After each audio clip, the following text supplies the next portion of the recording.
Less than 24 hours ay maglalaro na naman ang Gilas, and this time ay makakatapat nila ang Iran sa quarterfinals.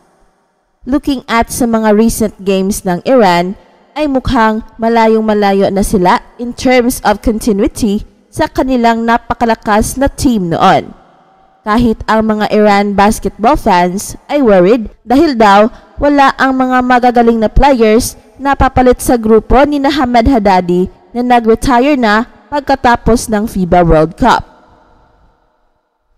At para sa mga naghahanap ng live streaming, ay pakiclick lang po ang ating nilagay na link sa comment section. Salamat po! At sa tingin mismo ni Coach Tim Cone, ay kayang-kaya ng Gilas ang Iran. Malaki kasi ang advantage natin kay Justin Brownlee na walking mismatch against Iran. Pero in terms of height, ay dehado tayo. Pero dahil nandyan si Ange Kouame, ay solid pa rin naman ang ating front court. And Coach Tim Cone knows the importance of Ange Kouame going forward. Kaya sa game versus Qatar, ay siniguro ni Coach Tim Cone na maibalik ang kumpiyansa ni Ange Kouame sa opensa at sa depensa. Pasalamat ang Iran dahil hindi nakasama ng Gilas si Kai Sotto.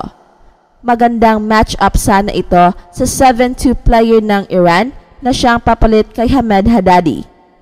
Pero iba pa rin si Kai Sotto dahil napaka-skilled big man na tiyak sa Asian level ay walang makakapigil sa kanya.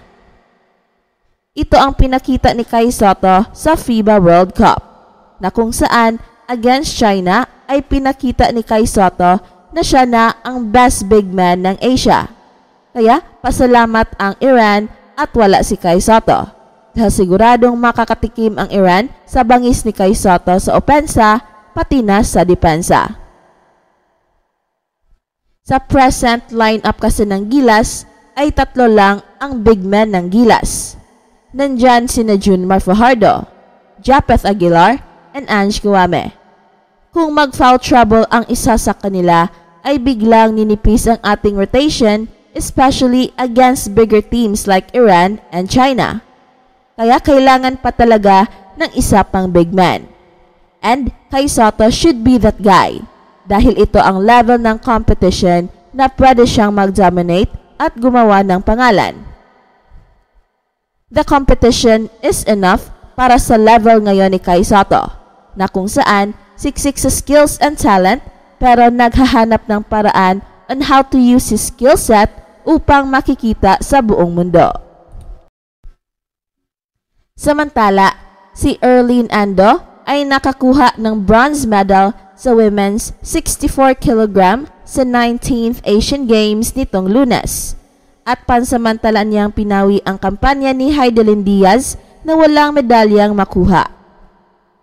Ang 24 years old Asian champion ay nakakuha ng total 222 kg, kabilang ang 96 kg sa snatch and 126 kg sa clean and jerk upang magtapos ng ikatlong pwesto sa kategoryang pinamunuan ni On Simrim ng North Korea.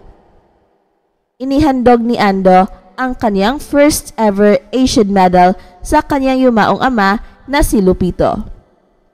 Alay ko ito sa aking pamilya, lalo na sa aking ama. Yan ang sabi ni Erlene. At sa NBA naman, ang Miami Heat ay isa sa may pinakamalalaking talo sa NBA off-season. Pumasok sila ng isang magandang season at nakapasok sa NBA Finals laban sa Denver Nuggets. Pero hindi maganda ang off-season para sa kanila. Ang dalawang pangunahing players sa NBA Finals run na yon ay sina Gabe Vincent and Max Strus na umalis sa free agency. Sa buong off-season, naghanda ang koponan na palitan sila sa pamamagitan ng isang blockbuster trade, kung saan ang bituin ay si Damian Lillard, ang point guard ng Portland Trail Blazers. Pero hindi ito nangyari. Si Lillard ay na-trade sa Milwaukee Bucks nitong Miyerkules bilang bahagi ng isang 3-team trade kasama ang Phoenix Suns. Nakakadismaya ito sa Miami Heat at sa kanilang mga fans dahil umaasa sila sa isang deal para kay Lillard.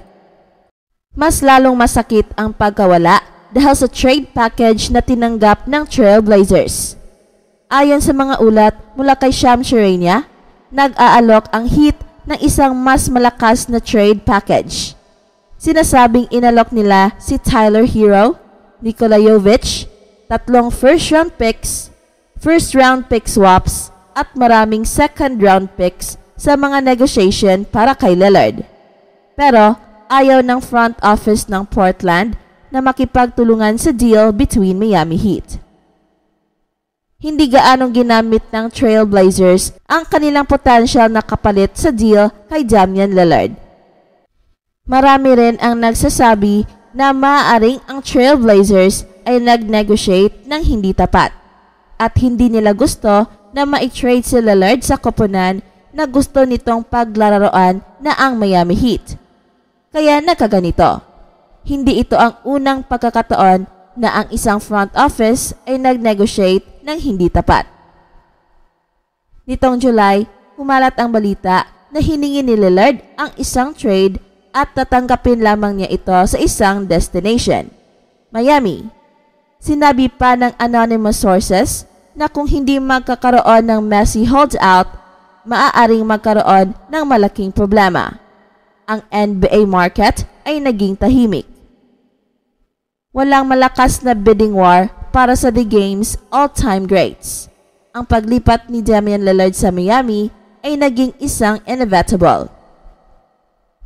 Pero sa nakaraang linggo, na-trade si Lillard sa Milwaukee Bucks at hindi sa Miami Heat. Ang isang deal na nagulat ang buong mundo ng basketball dahil hindi ito inaasahan na mangyayari. Dahil kadalasan nakakamit ng mga superstar ang kanilang mga kagustuhan, kung saan at kailan nilang nais ito. Kung ang isang bituin na tulad ni Lillard ay nais ang Miami at tanging Miami lamang, syempre ay doon siya mapupunta. At ang mga fans ay naniniwala dito. Ang mga experts ay nagpropromote nito. At ang mga executives ng buong liga ay inaasahan itong mangyayari, na si Damian Lillard ay mapupunta sa Miami Heat, ang koponan na gusto niyang paglalaroan. That's it for now, guys. Pero bago kami magtatapos, ay huwag kalimutan na huwag magpahuli sa mga pinakabago mga kwento at balita ng kasiyahan at tagumpay. Bahala na ang mga marites dyan. Basta kami ay handang maghatid ng tunay na inspirasyon sa mundo ng sports.